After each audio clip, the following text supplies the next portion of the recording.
Bien, buenos días a todos. Bienvenidos al Senado de España, que me parece un lugar muy apropiado para el acto que vamos a celebrar hoy, que es ni más ni menos que presentar un nuevo libro sobre Derecho Constitucional. Se trata, como ustedes saben, del Manual sobre Derecho Constitucional Comparado, de la editorial Tirant-Lo-Blanc, que tuvo su primera aparición en el año 2000 y que ahora vuelve a editarse ampliado y puesto al día.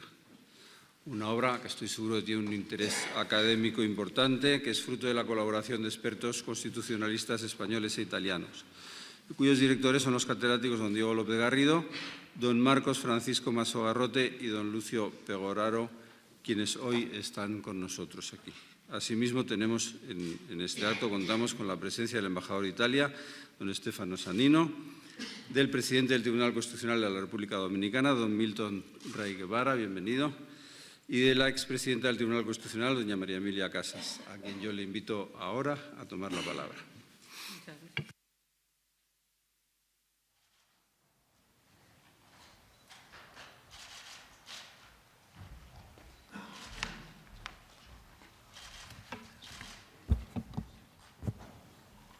Excelentísimo señor presidente del Senado, excelentísimo señor embajador de Italia, directores del libro, excelentísimo señor presidente del Tribunal Constitucional de la República Dominicana, autoridades, amigas y amigos. Es un placer y un honor participar en la presentación de este magnífico Derecho Constitucional Comparado, dirigido por los profesores Diego López Garrido, Marcos Francisco Masogarrote y Lucio Pegoraro, en la actualidad catedráticos de la Universidad de Castilla-La Mancha los dos primeros y de la Universidad de Bolonia el tercero, y realizado por un excelente plantel de autores, profesores de distintas universidades españolas e italianas. Agradezco por ello la generosa invitación de los directores del libro y en concreto del profesor López Garrido a hacerlo, lo que me ha permitido la lectura y el aprendizaje que ha conllevado, ciertamente muy provechoso, de un manual imprescindible que posee la singular capacidad de abrir el conocimiento del derecho constitucional a unos territorios desconocidos respecto de los que con gran claridad y sencillez expositiva transmite no solo sus soluciones de derecho positivo, sino la profundidad de los modelos jurídico-constitucionales y más allá todavía de los modelos de ejercicio del poder político, de los modelos económicos y su asentamiento en estructuras antropológicas, étnicas, sociológicas, psicológicas, filosóficas, con la ayuda de sus respectivas ciencias. Se trata de un libro, sin la menor duda, de excelencia, llamado a ser de referencia en el espacio científico del derecho constitucional comparado, en el que cubrirá un vacío importantísimo sobre el que se advierte en su premisa de presentación y de partida. Destaca, sobre todas sus muy numerosas virtudes, la utilización del derecho comparado como método y como ciencia, que luce en su título y sobre el que versa la introducción metodológica a cargo de los profesores Pegoraro y Rinella. No se trata de un análisis comparado de los ordenamientos español e italiano, contra la imagen errónea que pudiera sugerir su portada. La actividad comparativa trasciende el finisterre, esto es, el derecho occidental, siguiendo el fenómeno que se denomina expansión geopolítica del constitucionalismo, del neoconstitucionalismo, a través de las diferentes técnicas por las que ha tenido lugar: circulación de modelos, trasplantes, imitaciones, divulgaciones, influencias, imposiciones, y adentrándose en los sistemas constitucionales de países de Asia, África y, por supuesto, de América Latina. Paradójicamente, en los tiempos de la globalización o mundialización de la economía en que vivimos, sin globalización jurídica o con globalización jurídica lenta, que no hace temer, en mi opinión, todavía por la muerte del derecho comparado, enterrado en un futuro jus comune, no es frecuente la utilización del método comparatista en los estudios y en la elaboración jurídica, aunque en el derecho constitucional sea elemento obligado, habiéndose producido una cierta renacionalización del pensamiento jurídico, fomentada en la gran crisis económica de 2008, al tiempo que nuestra pertenencia a la Unión Europea ha fomentado su eurocentrismo, contra el que el libro que presentamos se alza, sin dejar de reconocer que en su construcción, y por las razones obvias que explica, el derecho europeo y en general el de Occidente continúa ocupando un lugar central. Los autores, juristas europeos, constitucionalistas comparatistas, han tenido el acierto de abordar un proyecto de tanta envergadura, con tan amplio enfoque cultural y la fortuna de lograrlo, de hacer un derecho constitucional comparado fuera de toda aproximación superficial, en el que la extensión de la materia tratada no hace perder intensidad a su tratamiento ni amenidad a su exposición. Con una sistemática comprensiva del constitucionalismo moderno, el libro se divide en tres grandes partes que comprenden 11 enjudiosos capítulos separados, muchos de ellos en secciones, algunos de los cuales terminan en conclusiones y siempre y en todo caso en unos utilísimos itinerarios bibliográficos, además de la bibliografía básica inicial, igualmente útil. La libertad de criterio de los autores, que refleja fielmente la apertura de miras, la pluralidad de materiales, de informaciones, de operaciones conceptuales, de planteamientos y de temas, no empaña la comunidad de puntos de partida y de objetivos, la transmisión del conocimiento comparado de los sistemas constitucionales, ni el rigor metodológico de los análisis comparados. Es sabido que el derecho en parte es dado y en parte es elaborado. El derecho en parte se hace y en parte se descubre. Y es sabido también que en la medida en que se hace, no surge ex nihilo de la mente del jurista, sino del atenimiento de éste a las realidades que van a ser objeto de ordenación. Ni en la medida en que se descubre es un fruto natural de la realidad ordenada, sino el producto del acto de descubrimiento, mucho más complejo que el mero tomar datos sociales. Ni siquiera es clara y rotunda la línea que separa el descubrimiento de los hechos y de la regularidad de los mismos en la vida social del establecimiento de las reglas de ordenación de esa misma vida. Pero tanto en la medida en que se hace como en la que se descubre, el derecho, si en lo que tiene de voluntad procede de la decisión de un poder político, en lo que tiene de razón surge de la elaboración de jurista. Sin la aportación de su haber, sin la aplicación a los fenómenos jurídicos de esa razón artificial, fruto del estudio y de la educación especializadas, el derecho se queda en su dimensión de realidad, sin elevarse al plano científico. A diferencia de los sistemas de civil law, en el continente europeo, familias del continental law, el trabajo científico sobre el derecho está confiado a la doctrina, sustancialmente a los profesores universitarios de las facultades, institutos y departamentos de derecho. El derecho continental, se ha dicho, es un derecho de profesores y el jurista maestro es su verdadero protagonista, abriéndose camino hacia los textos constitucionales y legislativos a través de la formación que en las universidades se imparte y la investigación que en ellas se realiza. Esta obra logra a la perfección este objetivo en el sector que le compete. Destaca en ella los temas elegidos por sus autores para darle sistema. Libro, pues, de gran calidad científica, presenta un perfecto equilibrio entre la teoría o construcción teórica, la dogmática jurídica y la exposición crítica cuando es precisa, sin formalismos estériles.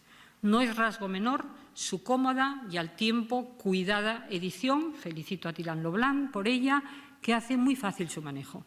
Decía al comenzar mis palabras que agradecía sinceramente a sus directores haberme invitado a participar en este acto. Finalizo expresándoles mi felicitación más calurosa por este libro y, claro es, recomendando vivamente su lectura y consulta a todos los estudiosos de las constituciones y del derecho constitucional, y no solo, a todos los que, guiados por una sana curiosidad científica, deseen adentrarse en otros sistemas justconstitucionalistas y ver más allá del derecho propio.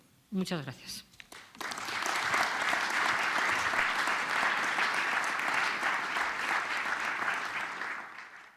Muchas gracias. Aprovecho también para dar la bienvenida a los embajadores de Alemania y de Ucrania que nos acompañan. Y a continuación tiene la palabra el excelentísimo señor Stefano Sannino, embajador de Italia.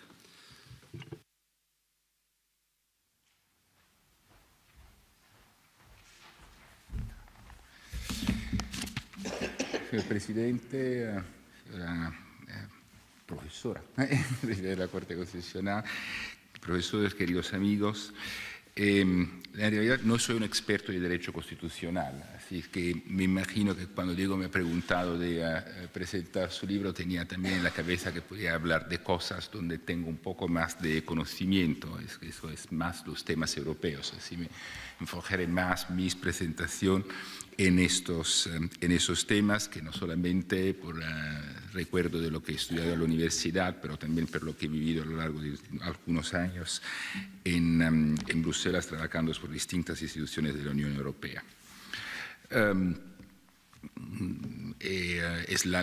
creo que sea normal que cuando tienes un libro de esta portada te vas a buscar las cosas que más te interesan, ¿no? Que te llaman más la atención.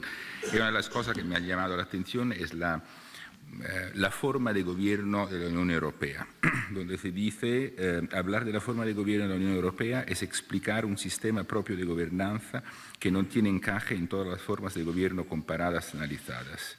Y ello es así por dos motivos fundamentales. La primera razón se explica porque la Unión Europea no es un Estado propio, ni se asimila a ningún modelo de los Estados de que hemos analizado. La segunda obedece a que desde siempre la Unión Europea es una unión a su vez de Estados y ciudadanos.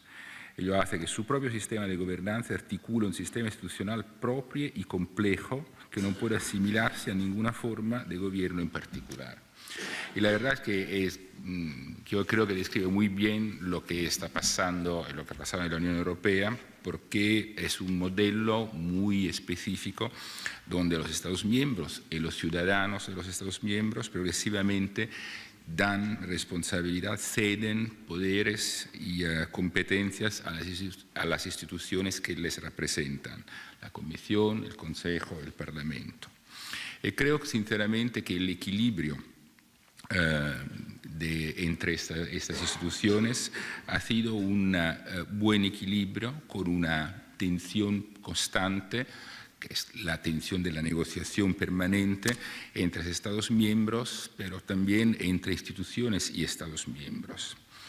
Hay otra parte del libro en la cual soy un poco menos de acuerdo cuando se habla de déficit democrático de la Unión Europea y se atribuye toda la legitimidad democrática solamente al Parlamento Europeo. Yo estoy convencido que también el otro legislador, el Consejo, tenga igual legitimidad, porque al final es la representación de gobiernos legítimamente elegidos para sus ciudadanos y sus actividades se desarrollan bajo el control de los parlamentos nacionales. Así que en general yo creo que el sistema ha funcionado bastante bien y que ha permitido a la Unión Europea, desde el punto de vista institucional, de funcionar de forma compleja, porque efectivamente la manera de funcionamiento de la Unión Europea es compleja, pero también eficaz. Pero si eso es verdad, ¿qué ha pasado? ¿Por qué la Unión Europea ha tenido sus problemas y sus dificultades en la crisis que estamos viendo?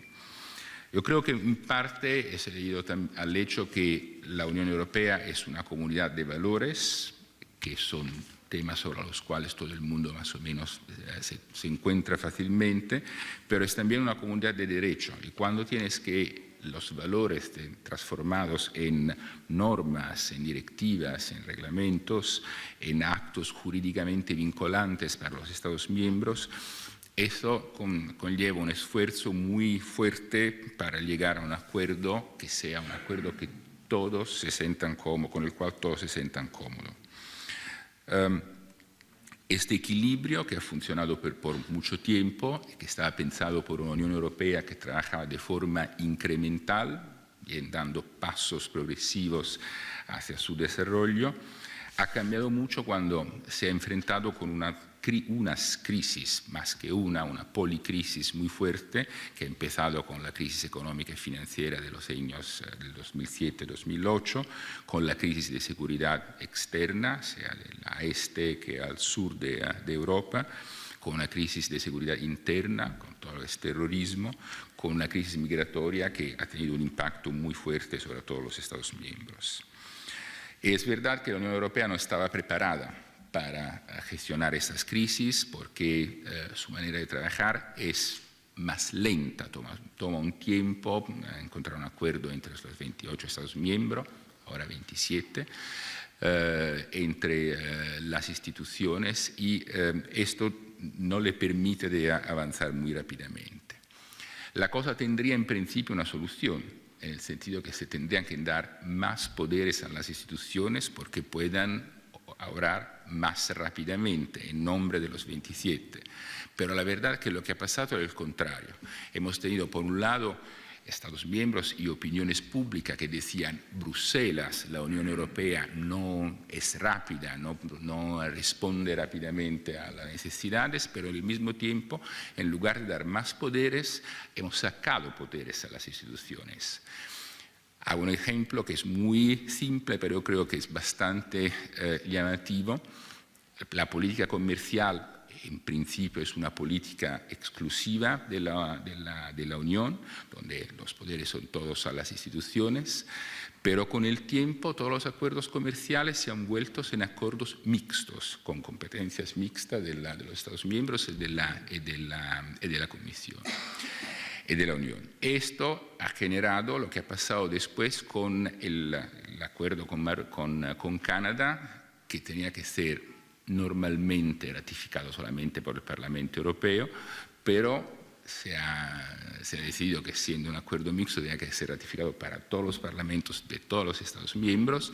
Esto ha creado un problema muy fuerte y un retraso en el procedimiento de ratificación del acuerdo mismo. Así que lo que quiero decir es que hay por un lado se pide a las instituciones de tener un impacto más fuerte, pero por otro se quitan poderes en lugar de dárselos. La segunda cosa, y que creo que también es importante subrayar, es que los Estados miembros con el tiempo han empezado a utilizar el Consejo Europeo más como un lugar más que un lugar de composición de intereses y posiciones, como un lugar de confrontación de posiciones, en un juego que parecía más una batalla, un juego a suma cero que no en una situación donde todo el mundo podía salir ganando. Hemos vivido años muy complicados, muy difíciles, y no me voy a alargar mucho sobre esto, hasta cuando, yo diría, dos choques han tenido un impacto muy fuerte sobre la Unión Europea, que ha sido por un lado el Brexit y por otro la elección del actual presidente de Estados Unidos, Donald Trump. El Brexit nos ha dicho esencialmente que el proyecto europeo no era irreversible, que se podía volver atrás y que la Unión Europea se podía romper. Y además no hemos salido completamente de este peligro, porque yo creo que si las elecciones en Francia no van por el buen camino, este riesgo aún existe. La elección de Trump, por otro lado, nos ha dicho que el orden internacional que hemos conocido después de la Segunda Guerra Mundial, el orden basado sobre el multilateralismo y la cooperación internacional, podía igualmente romperse y que la Unión Europea, en frente de esas dos cosas, tenías que tomar una decisión por dónde ir, si quedarse unida para ser más fuerte y responder a esos desafíos, a esos retos, o dividirse ulteriormente, hacerse aún más pequeña y cada Estado miembro ir solo en un mar mucho más complicado. Yo espero no equivocarme en diciendo que el 2017 podría ser el año en el cual efectivamente la Unión toma un sentido muy claro, se retoma su voluntad de seguir por delante, de construir una unión más fuerte. Lo que ha pasado en Holanda, yo creo que eso ya es un elemento muy importante. Creo que las elecciones en Alemania serán positivas. Los dos candidatos más acreditados son dos europeístas, que sea con la reconfirma de la cancillera o que sea el señor Schulz. En todo caso, tenemos dos europeístas convencidos y tenemos todos que esperar mucho que las elecciones francesas salgan bien y que tengan un buen éxito. Si esto pasa, creo que hay las condiciones porque la Unión Europea pueda retomar el camino que se había parado por algunos años e encontrar finalmente soluciones a los muchos retos que tenemos por delante. No sé si esto tiene mucho que ver con el libro que hemos comentado, pero creo que era la mejor contribución que podía dar esta mañana a todos. Muchísimas gracias.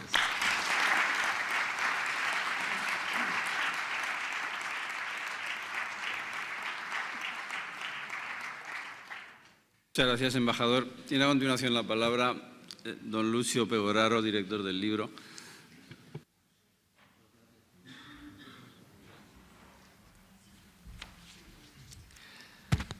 Buenos días, muchas gracias por esa invitación que me da la oportunidad de comentar este manual coordinado por el amigo Diego López Garrido, el amigo Marcos Massogarote. En primer lugar, quiero recordar que nos ha ayudado mucho la doctora Sabrina Aragona, bien conocida en España en la coordinación en España porque fue profesora en Barcelona, en Jaén, doctorada en España y investigadora del Centro de Estudios Constitucionales aquí al lado, y que por una falta de envío no aparece en la portada, o cuantos menos al interior del libro. Y no fue una tarea fácil coordinar comparatistas y constitucionalistas con intereses comparativos. Son dos cosas muy distintas. Y quiero lamentar que España, cuando en su Constitución ha disfrutado mucho el aporte del derecho comparado y de su historia, uniéndolo en una mezcla increíble y equilibrada de un futuro jurídico institucional, tomando en préstamo con sabiduría de Francia, de Alemania, de Italia, de experiencias distintas como el government de Reino Unido, etcétera, etcétera, y cuyos trabajos preparatorios demuestran, pienso a los aportes de Alzaga Villamil, que citan muchísimas veces experiencias extranjeras.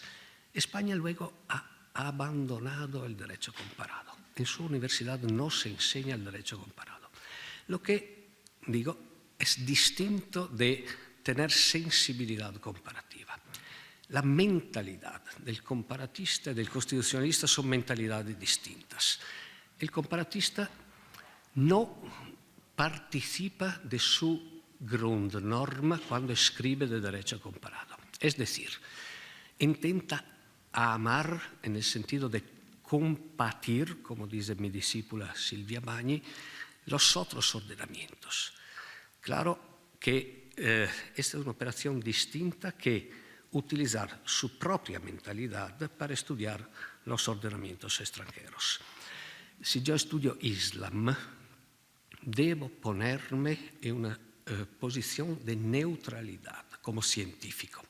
Solo de esta manera yo puedo entender que está atrás a los problemas prácticos. Estamos en una sede legislativa donde se debe estudiar y escribir normas sobre el velo, sobre la comida en los hospitales, etcétera, etcétera. Para hacerlo hay que estudiar Islam, estudiar Oriente, el concepto y la axiología de armonía, Amae en Japón, otros términos en chino, de Dharma en India.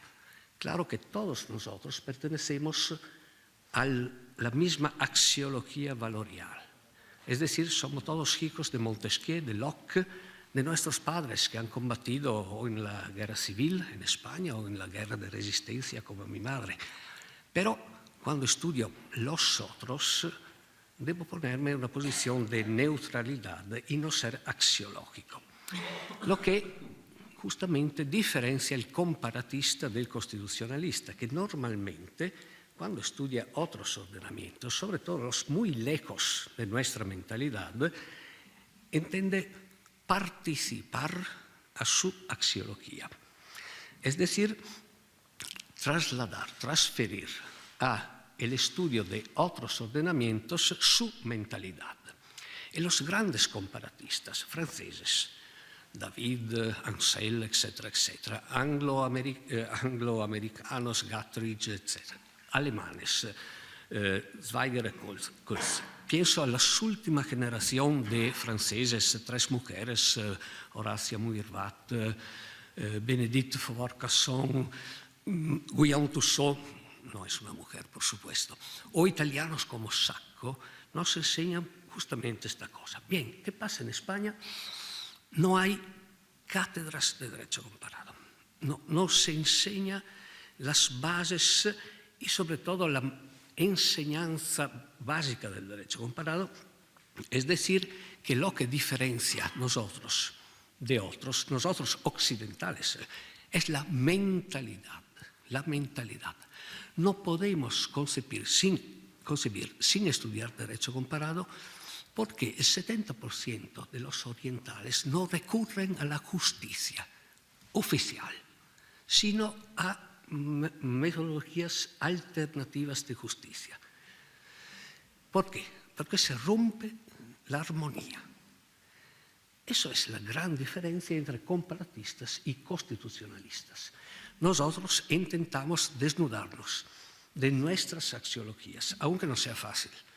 Claro, yo pienso a mi madre que ha luchado y fue torturada por los nazis en la resistencia, sus valores eran los mismos míos y vuestros.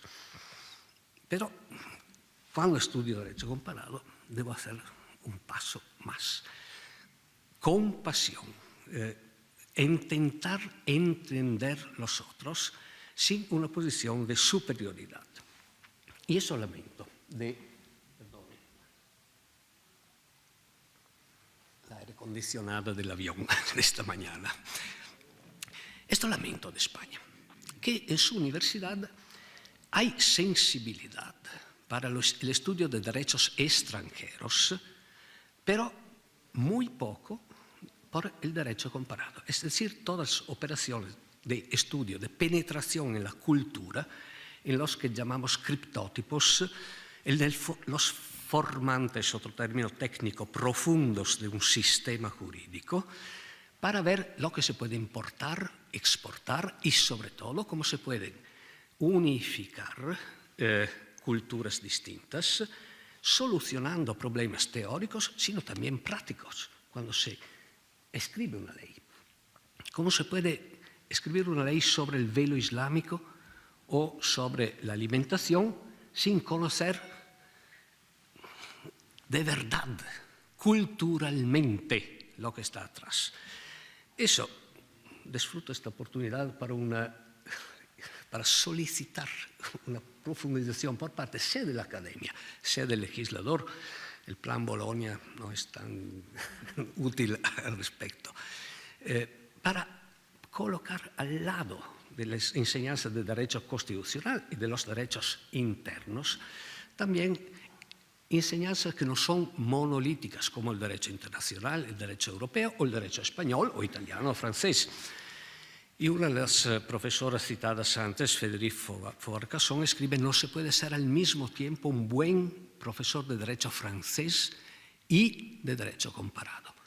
Porque hay esta problemática de bipolarismo casi cultural, mental, de ponerse en una situación de respeto, de relativismo frente a otras maneras de concebir el fenómeno jurídico, que jurídico no significa solo lo que es jurídico en Occidente. Y ahora que tenemos millones de inmigrantes de otras culturas, bien, pensamos solucionar las cosas sin profundizar la comparación. Los chinos, que son más listos que nosotros, invitan a todos los profesores europeos a enseñar derecho romano, pero nosotros no sé cuántos profesores españoles enseñan derecho islámico o derecho chino. Por eso lamento que al lado de Estados Unidos, que son el ordenamiento más parroquial que existe en el mundo, sus autores nunca citan, nunca, un autor extranjero y pretende enseñar derecho comparado. España está un poco atrasada respecto a los otros ordenamientos europeos. Disculpen, porque yo amo tanto España que cuando hay el partido Italia-España, mi corazón está con España. Por eso me permito. Pero España, respecto a los otros sistemas universitarios europeos, pienso que sea la única donde no hay cátedras de derecho comparado. En otros países son prevalentemente los privatistas, profesores de derecho privado, que ocupándose de negocios no conocen barreras. Y los constitucionalistas tienen estos problemas, que creen en su constitución, pero cuando estudian intentan trasladar sus pensamientos a otros sistemas. Los privatistas no. Y por lo cual en todos los países hay sobre todo una doctrina jurídica de derecho privado comparado, de derecho general, que nos enseña todos los problemas del lenguaje, de la cultura, de la relación con otras ciencias, de trasplantes, inertos, diálogos entre los sistemas. Los constitucionalistas son un poco más reacios, son menos abiertos paradójicamente. Paradójicamente porque, y aquí me acabo, tienden a unificar su pensamiento, que es un pensamiento superior a los principios de la Revolución Francesa, del desarrollo inglés, a otros sistemas, lo que no ayuda mucho el diálogo. Finalmente, este manual intenta, aunque no consiga completamente, colmar este vacío. El camino será muy largo, porque no se puede cambiar la mentalidad repentinamente. Hay que trabajar mucho para llegar. Yo he empleado 30 años de estudios para abandonar esquemas clásicos para estudiar derecho extranjero. Y este manual, cuantos menos, pero es el primer manual de derecho comparado y no es una suma de derechos extranjeros. Porque casi siempre, pienso, vuestros grandes manuales de García Pelayo eran ilustraciones de derechos extranjeros. No tenían nada de comparación, nada. Bien, eso es gracias al apoyo de Diego López Garrido, de Marcos Masso, cuanto menos intenta escribir de comparación. El paso ulterior, los años futuros, ahora debemos cansarnos, será intentar penetrar más profundizadamente las culturas, porque el mundo no se bloquea las murallas que vamos construyendo, es siempre más largo, y tenemos problemas para entender los otros y para entender los que están aquí con sus mentalidades, porque esta es la realidad odierna. Muchas gracias.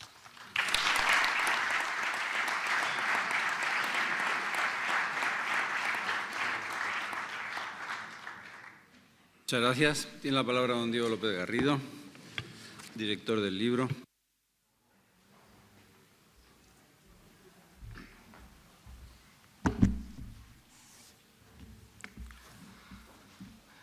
Gracias, señor presidente del Senado, por presidir este acto y gracias a la mesa del Senado que ha permitido que se pueda producir en este sitio tan bonito, en este Salón de Pasos Perdidos, al lado del cuadro de Sorolla.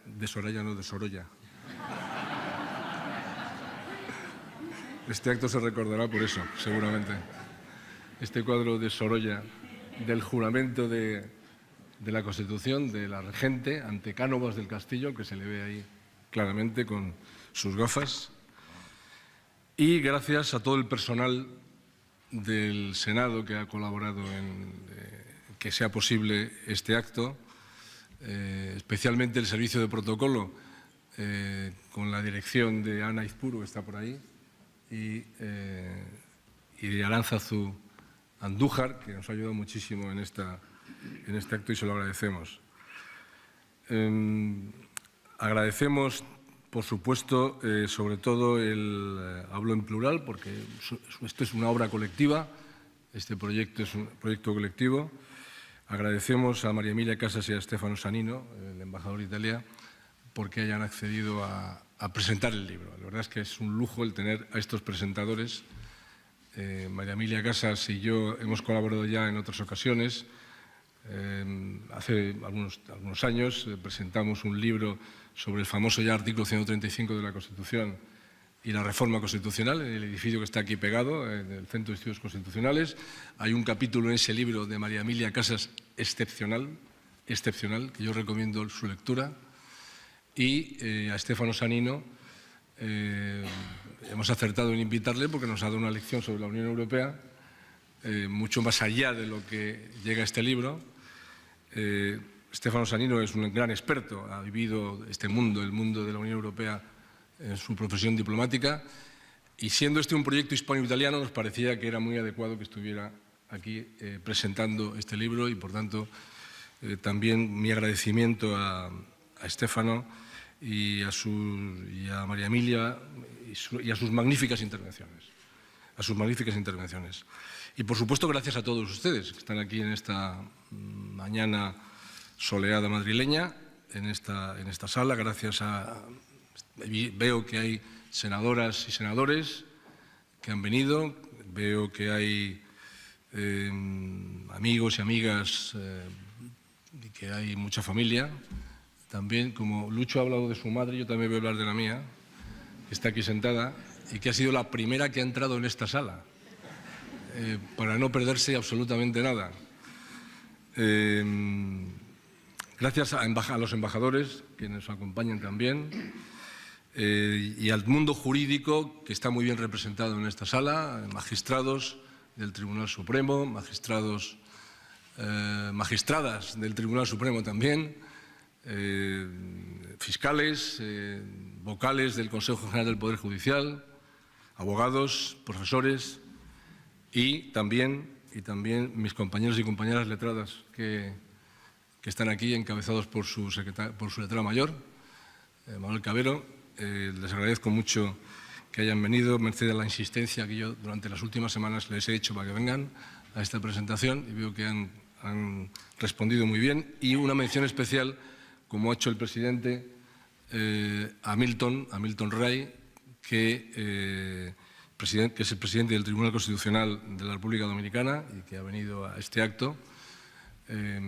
Somos muy amigos y Milton, además, tiene mucho que ver con la Constitución española, porque él es un inspirador de la recentísima Constitución dominicana, el primer presidente del Tribunal Constitucional, que son los que dan impronta, como pasó aquí en España con García Pelayo, que dan impronta al tribunal, y ha venido y bueno, pues la verdad es que la Constitución dominicana tiene mucho que ver con la española, está muy inspirada en la Constitución española, no por casualidad también, seguramente porque entre la República Dominicana, me decía Milton cuando veníamos desde el hotel hasta aquí, me decía, es el país donde se quiere muchísimo a España, porque la República Dominicana, yo creo que no sé si es el único, de los únicos países de América que no se independizaron de España, que se independizaron de Haití, y por eso es por lo que hay tanta conexión entre la República Dominicana y España. Bueno, nosotros, Lucho y yo, y el otro codirector del libro, Marcos Masó, hablamos en nombre de un colectivo, ¿no? Yo quiero citarlos, porque algunos de ellos están aquí, además, que forman parte de este libro. Tomás Bastarreche, Roberto Blanco, José Luis García Guerrero, Gerardo Ruiz Rico, Mariluz Martínez Alarcón, está en este momento estudiando, por cierto, en Alemania, José María Morales y Angelo Rinella, otro colega italiano que ha colaborado en este libro y que hace de él una obra coral, creo que bien engrasada, y además, como decía María Emilia Casas, en una edición primorosa que ha hecho Tirán Leblanc de este libro. Yo le agradezco también a María José Gálvez y a Juan Luis Espinosa, que han sido nuestros interlocutores en la editorial, en lo bien que lo han hecho, y por tanto ayudará a que este libro pues, se distribuya, se lea, ¿no? Bien, yo quería, después de este capítulo de agradecimientos, que me parece que es absolutamente imprescindible, dadas las características de este libro y quienes han colaborado y quienes han ayudado a que se pueda presentar, quisiera hablar sobre todo de la ambición que teníamos los que hemos hecho este libro. La ambición al hacer este libro ha sido la de no solamente cubrir ese vacío que existe en la literatura jurídica, no española, sino en español. Hay un vacío en derecho constitucional comparado, claro, en la literatura jurídica en español, sino recoger los avances que en el constitucionalismo se han producido en el siglo XXI. Este es un libro del siglo XXI. Este es un libro que, por supuesto, que trata de conceptos imprescindibles en la historia del constitucionalismo, como la propia idea de constitución, o conceptos como el federalismo o el parlamentarismo, pero intenta recoger cosas que han sucedido en este siglo en el derecho constitucional de extraordinaria importancia y que había que recogerlas en un libro integrado. Por ejemplo, eso que se ha dado en llamar el neoconstitucionalismo, es decir, esta especie de tratados, sobre todo tratados comerciales, que superan las fronteras de los Estados y que alguien ha dado en llamar el constitucionalismo de la galaxia o del archipiélago de la humanidad, como le llama Jürgen Habermas. Este neoconstitucionalismo que para algunos es una novedad extraordinaria y que, con técnicas diferentes a las del derecho constitucional, consigue objetivos parecidos, ¿no?, por encima de las fronteras. O la propia evolución de la Unión Europea. La intervención de Stefano Sanino, del embajador de Italia, ha dejado muy claro cómo la evolución que ha tenido la Unión Europea, y especialmente después de la enorme crisis de la cual todavía no hemos salido, ha habido cambios importantísimos constitucionales en el interior de la Unión. O, por ejemplo, el desarrollo trepidante del constitucionalismo en el siglo XXI en Latinoamérica. Hay una serie de países, bueno, entre ellos la República Dominicana, pero no solamente, México, Ecuador, Bolivia. Ha habido, de pronto, en el siglo XXI, pues ha habido un desarrollo constitucional impresionante en Latinoamérica, que ha dejado atrás a muchísimos otros países y que, sobre todo, se refleja en la importancia de algo muy querido por María Emilia Casas, en la importancia de los derechos sociales. Los derechos sociales han sido el pariente pobre de los derechos humanos y siguen siendo los derechos menos garantizados. Están mucho más garantizados los derechos individuales y políticos. Bueno, pues en Latinoamérica estas transformaciones constitucionales los han colocado al mismo nivel que los derechos políticos. Y terminaremos por hacer lo mismo en Europa, que es el lugar del welfare state. Es decir, Latinoamérica va muy por delante de Europa en la garantía de los derechos sociales. Otra cosa es la realidad práctica, que tiene que ver con la economía y con las posibilidades. Pero desde el punto de vista del derecho constitucional, esto es una aportación fundamental que se recoge en este libro.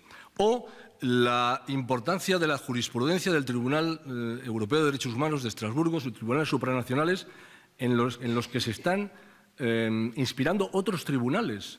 No digo ya solo los países del Consejo de Europa, que son 47 países del Consejo de Europa, sino más allá.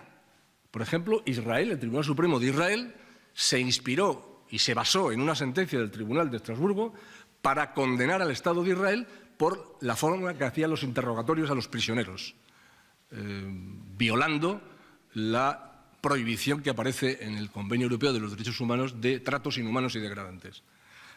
Lo vemos como hay una expansión de este derecho mucho más allá de las fronteras en que le sitúa el mero formalismo jurídico, o las transformaciones que se han producido como consecuencia, a veces fallida, de la llamada primavera árabe, que ha tenido efectos importantes, explícitos o implícitos, en ese mundo al que se refería Lucho Pegoraro anteriormente como un mundo desconocido y necesario para el constitucionalismo.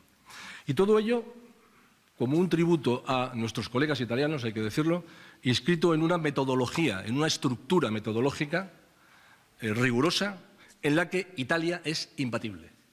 Italia es imbatible. Es decir, en la estructura y la metodología comparatista, la tradición de Italia y especialmente de la Universidad de Bolonia, por eso la aportación de Lucho y de Angelo ha sido tan importante, es insustituible. Y bueno, nos han aportado esto al conjunto de estudiosos comparatistas españoles que hemos colaborado también en este libro.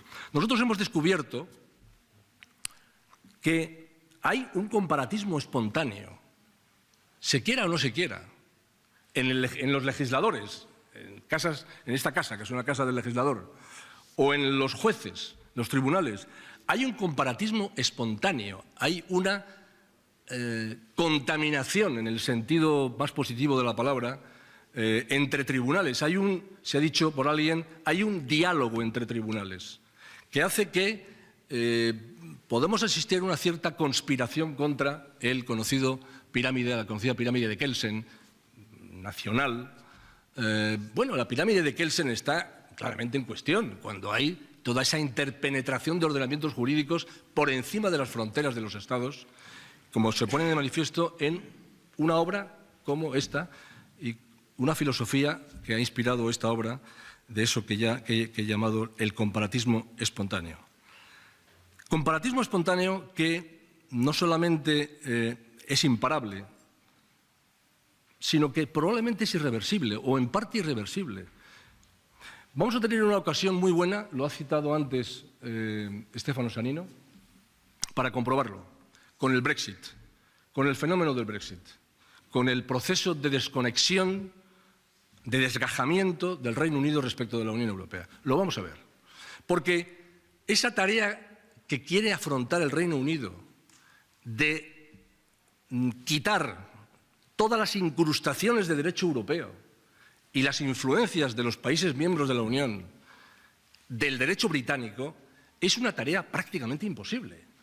Pero lo quieren hacer con eso que le han llamado el Great Repeal, es decir, acabar con todo lo que hay de derecho europeo en el derecho británico, en el derecho inglés y en el derecho británico. Yo creo que va a ser una tarea inviable.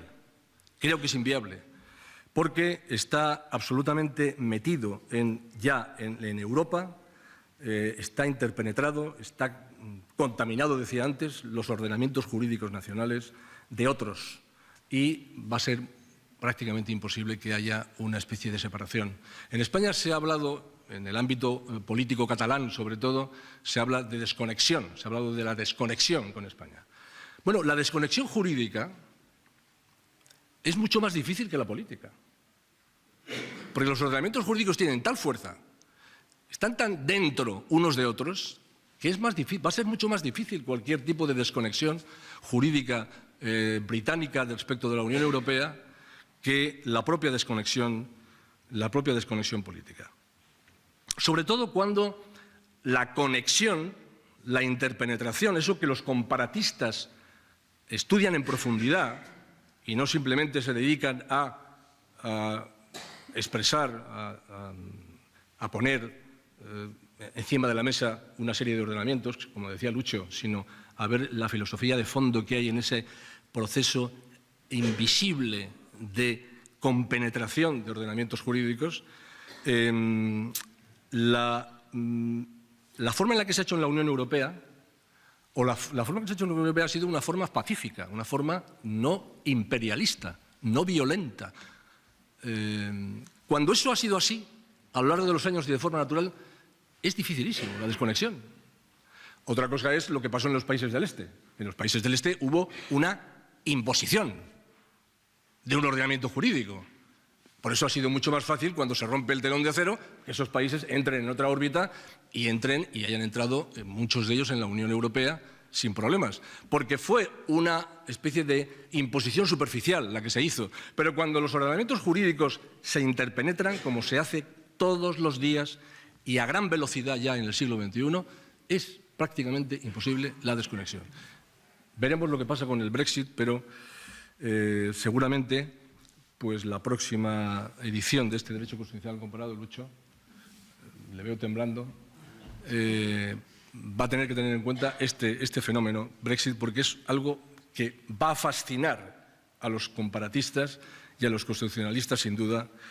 Bien, yo termino ya diciendo que hay una conclusión que ha citado, lo ha mencionado Lucho, y su intervención creo que ha girado en torno a ello. Hay una conclusión a todo esto, es el derecho nacional necesita del derecho comparado. El derecho nacional necesita de los derechos no nacionales. Esto que se ha visto muy claro, se ve muy claro porque vivimos en un ambiente especialmente interpenetrado, que es la Unión Europea, que también conoce el embajador de Italia o el embajador de Alemania o el embajador de Ucrania. Esto es algo que no puede evitarse. No puede evitarse, por tanto creo que una posición inteligente sería el aceptarlo, el asumirlo. El derecho nacional necesita del exterior, sobre todo cuando vivimos en el mundo globalizado. El derecho constitucional comparado es el derecho constitucional de la globalización. De ahí que nosotros hayamos puesto tanto interés en este libro, que encierra una filosofía, una forma de ver el mundo jurídico, y hemos tenido la suerte de que nos hayan permitido en esta sala tan bonita poder presentarlo y tener el honor de que ustedes nos escuchen tan atentamente. Muchas gracias.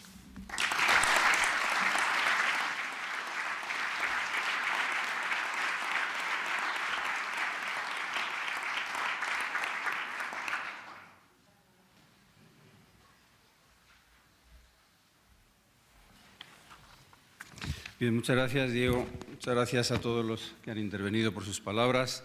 Vamos a ir concluyendo este acto, pero antes permítanme que exprese yo también a los directores, a los autores de este libro, mi enhorabuena por este excelente trabajo y en especial por lo que supone como una muy útil aportación científica del ámbito del estudio del derecho constitucional. Sin duda es este un campo que cuenta con una intensa producción bibliográfica. Y, sin embargo, tal y como hoy se ha puesto de relieve, este manual cuenta con un valor añadido de cubrir un vacío dentro de una parcela no suficientemente cultivada en el campo científico jurídico español y, en general, iberoamericano, como es el de los estudios comparados sobre derecho constitucional.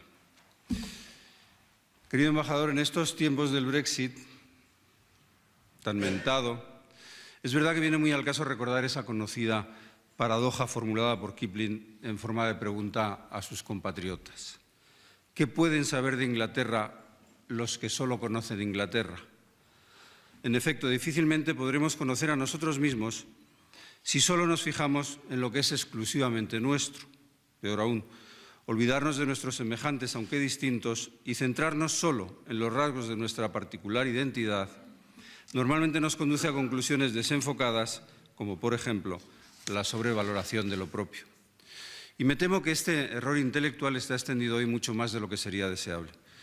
Porque lo cierto es que los respectivos campos de estudio de las distintas ciencias sociales son demasiado complejos como para abordarse solamente desde una perspectiva particularista. Por eso, desde Aristóteles en adelante, los grandes investigadores de la realidad social y política siempre han recurrido al estudio de países y culturas distintos de los propios como base necesaria para el desarrollo de sus teorías. Pensemos, si no, en Montesquieu, Tocqueville, Marx, Comte o Weber, por citar solo algunos ejemplos señalados. Es así, gracias a la apertura de su campo de visión, como el comparatista, y extraigo aquí un párrafo del manual, se mueve en el análisis empírico y construye categorías conceptuales que le permiten clasificar e individualizar analogías y diferencias. En definitiva, acuña conceptos comparativos que, en expresión de Giovanni Sartori, son capaces de viajar, es decir, de aplicarse en más de un país o área cultural. Comparar, por tanto, posee un indudable valor metodológico para la investigación científica y, yendo más allá, podemos decir asimismo que el comparatismo es uno de los mejores antídotos contra el etnocentrismo. Porque comparar nos permite conocernos mejor, nos ayuda a fundamentar nuestros juicios valorativos y de ese modo nos enseña cuáles son nuestros puntos débiles y qué podemos hacer para reforzarlos. Igualmente, el análisis comparativo nos sirve para descubrir que a lo mejor no somos tan especiales como creíamos y también que nuestros principios, conceptos y modos de interpretar el mundo en realidad no son tan universales como creemos porque existen otras miradas.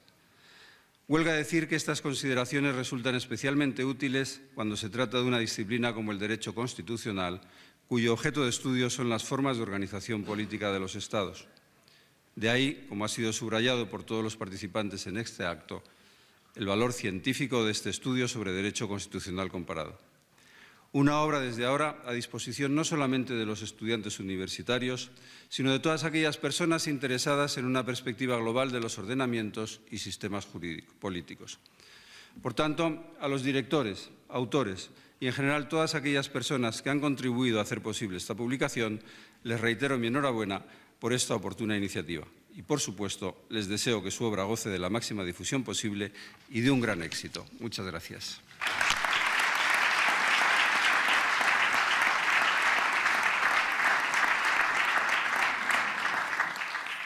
Muchas gracias y de esta manera queda ya clausurado el acto de presentación de este libro. Muchas gracias.